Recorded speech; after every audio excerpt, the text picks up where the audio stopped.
This is Libertalia Winds of Galecrest, a second edition of a popular pirate game from 2012.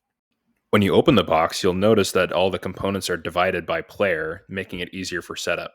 The board has two sides, a sunny side and a stormy side, with replay value coming from different threats that come to your pirates. Players are given their own sets of pirates, and they use them to try and collect different types of loot for different values throughout the game.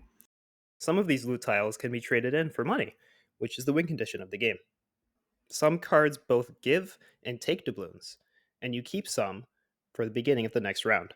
Single player works slightly differently, using AI to react to players' actions. Two players also has additional mechanics added on to function similarly to higher player counts. Prior to each round, which in this game is called voyages, players draw random loot tokens from a bag equal to the number of players in the game. You do this equal to the number of days in each voyage. How many days each voyage has is written on the board for clarity. A fluid reputation system is used during the game to determine player positions on the board when playing cards. If any confusion arises around the setup, a helpful guide is printed on both sides of the board. Shuffle one of the player decks and draw 6 cards for all players to use as their pirates during the first voyage. To begin, each player is given the same set of 6 random cards, and each day these cards are used to get loot tokens and doubloons.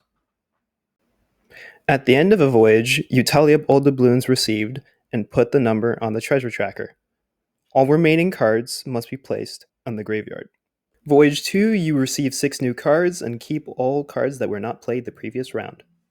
I noticed, seeing the cards that we picked up and seeing Daniel's expression, that something was going to go wrong. It turned out that Daniel was playing a card that kills the highest ranking character on the island, ruining my plans. After my amazing play, we got 6 new cards for the next voyage.